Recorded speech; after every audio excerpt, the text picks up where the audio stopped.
ഇപ്പോൾ സുനിഷ പറഞ്ഞ ഈ രോഗിയായ പരാതിക്കാരന്റെ ഭാര്യ നമുക്കൊപ്പമുണ്ട്. നമസ്കാരം മാഡം. നമസ്കാരം.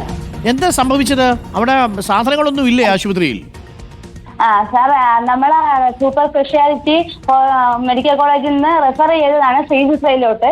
എന്റെ ഹസ്ബൻഡാണ് ബിജുവിന്. എന്തായിരുന്നു അസുഖം? ബിജുവിന് എന്തായിരുന്നു അസുഖം? അതിന് പിത്താശയത്തിന്റെ ഒരു 2 ട്യൂമറായിട്ട് സംഭവിച്ചിട്ടുണ്ട്. അതിനെ സംബന്ധിച്ച് ബിലിറൂമിൻ കൊണ്ടുവന്ന കൂടി മഞ്ഞപ്പിത്തമായി മാറി. അപ്പൊ ബിലിറൂമിൻ അന്ന് തന്നെ ഏകദേശം ഒരു 21 ഉണ്ട്.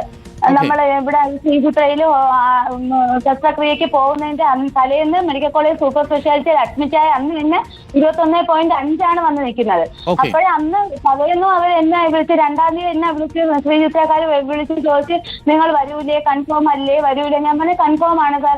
അപ്പൊ പറഞ്ഞു നിങ്ങൾ ബ്ലഡ് റിസൾട്ടും എല്ലാം കൊണ്ട് രാവിലെ ബൈസ്റ്റാൻഡർ വരണം, അതിനുശേഷം നമുക്ക് പേഷ്യന്റിനെ ഷിഫ്റ്റ് ചെയ്യാം. ഞാൻ പറഞ്ഞു ഓക്കെ ആണെന്ന് പറഞ്ഞു. അപ്പോഴും അന്ന് വൈകുന്നേരത്ത് തന്നെ 2-ാം തീയതി വൈകുന്നേരത്ത് തന്നെ 4 മണിക്ക് എന്നെ വിളിച്ചിട്ട് പറയുന്നത്, അയ്യോ മാഡം ഇന്ന് നാളെ നടക്കാനിരുന്ന ബിജുവിന്റെ ശസ്ത്രക്രിയ നടക്കത്തില്ല. ഞാൻ വെച്ചാൽ കാരണം എന്താണ് സാർ? അത് കാരണം ഇവിടെ സാധനം ഇല്ല. എന്ത് സാധനമാണ് ഇല്ലാത്തത്? അത് സാധനം എന്താണെന്ന് അവർ പറയുന്നില്ല. അപ്പൊ അങ്ങനെ ഞാൻ പറഞ്ഞു ഇനിയിപ്പോ എന്തോന്ന് ചെയ്യാം, അതിലിങ്ങനെ കണ്ടീഷൻ വളരെ മോശമാണ്. അപ്പോൾ പറഞ്ഞ അത് മെഡിക്കൽ കോളേജിലെ സൂപ്പർ സ്പെഷ്യാലിറ്റിയിൽ പരിശോധിക്കുന്ന ഡോക്ടറുമായിട്ട് ഒന്ന് സംസാരിക്കണം. അന്ന് ഗ്യാസ്ട്രോളജി ഡോക്ടറാണ് നമ്മളെ നോക്കിയത്. അപ്പൊ ഒന്ന് സംസാരിക്കണമെന്ന് പറഞ്ഞു. അങ്ങനെ ഞാൻ ഡോക്ടറുമായിട്ട് സംസാരിച്ചു. അപ്പൊ മെഡിക്കൽ കോളേജിലെ ഡോക്ടർ എന്നോട് പറഞ്ഞ് അവരിങ്ങനെ മാഡത്തിനെ വിളിച്ച് വാക്കാല് പറഞ്ഞാൽ പോരാ, നമുക്ക് ഒന്ന് എഴുതി വാങ്ങിക്കണമല്ലോ. അപ്പൊ ഞാൻ പറഞ്ഞു വേണ്ട സാർ, ഞാൻ പോയി സംസാരിക്കാന്ന് പറഞ്ഞു. അപ്പൊ പറഞ്ഞു പിറ്റേ 3-ാം തീയതി രാവിലെ ഒന്ന് പോണോന്ന് പറഞ്ഞു.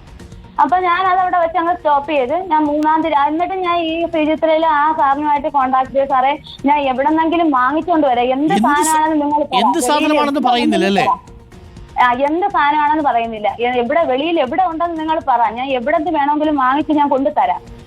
അത് പറ്റത്തില്ല മാഡം, അത് നിങ്ങൾ മെഡിക്കൽ കോളേജ് ചെയ്യാൻ പറയാം. മെഡിക്കൽ കോളേജിലെ സംഭവം എന്താണ്? മെഡിക്കൽ കോളേജ് ഇതിന് ചെയ്യുന്ന ഡോക്ടർ ഇല്ല.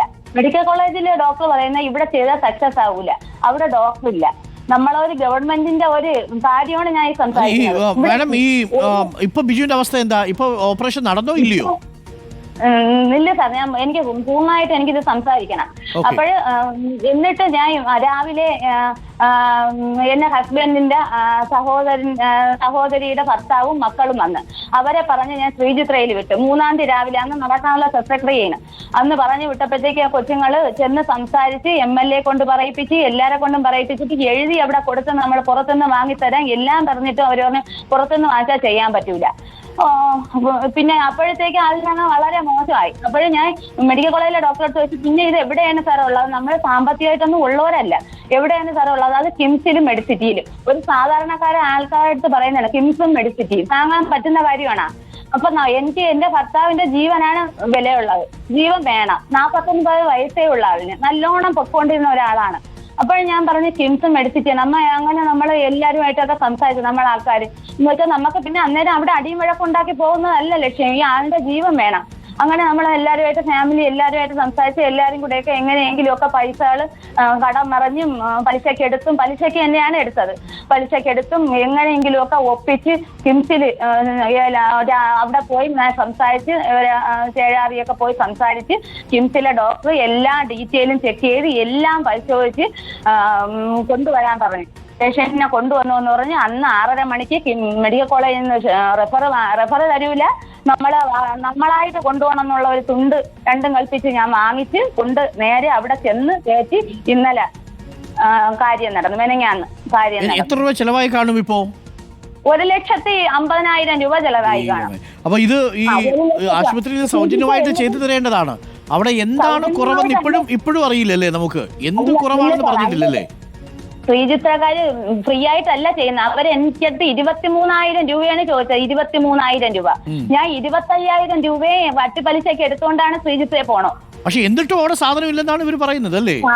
സാധനം എന്താണ് സാർ? ഞാനൊരു ഫാർമസിയിൽ വർക്ക് ചെയ്യുന്ന ആളാണ്. എന്താണല്ലോ ഇതിന്റെ ഉള്ളിലിടുന്നത്? എന്തായിരിക്കും ഇല്ലാത്തത്? ആ ചെന്ത് നിങ്ങൾക്ക് എഴുതി തന്നൂടെ? നമ്മൾ അവിടെ ഇല്ലെന്ന് പറയുന്നത് അത് അവർക്ക് പർച്ചേസ് ചെയ്ത് വെക്കാനുള്ളതല്ലേ? അല്ല, എന്റെ ഒരു സംശയമാണ് ഞാൻ പറഞ്ഞത്, എന്തായിരിക്കണം എന്ന്. അവർ ഇപ്പോഴും സാധനത്തിന്റെ പേര് പറയുന്നില്ല. ഇതവിടെ എനിക്കൊന്നു ഇത് ഈ ബിജുവിന് മാത്രമല്ല ബാക്കിയുള്ള പല രോഗികൾക്കും ഈ ബുദ്ധിമുട്ട് അവിടെ അനുഭവപ്പെട്ടേക്കാം അല്ലേ?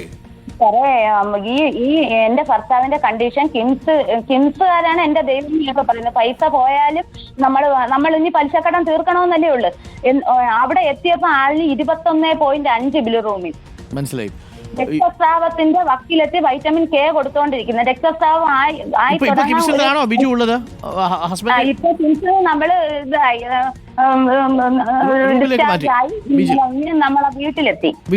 ഓക്കെ, ഇന്നലെ വൈകുന്നേരത്ത് വീട്ടിലെത്തി. ഓക്കെ. അപ്പൊ എന്തായാലും കാര്യങ്ങൾ സുരക്ഷിതമായിരിക്കട്ടെ. ബിജു എത്രയും പെട്ടെന്ന് സുഖം പ്രാപിക്കട്ടെ. ഈ വിഷയം എന്തായാലും നമ്മൾ ഗൗരവത്തിൽ തന്നെ പരിഗണിക്കുന്നുണ്ട്. നമുക്ക് അധികാരികൾ ഈ അവസ്ഥ വേറെ ഒരാൾക്കും ഉണ്ടാവാൻ പാടില്ല എന്നുള്ളതാണ് നമ്മുടെ ഈ വാർത്തയുടെ ലക്ഷ്യം.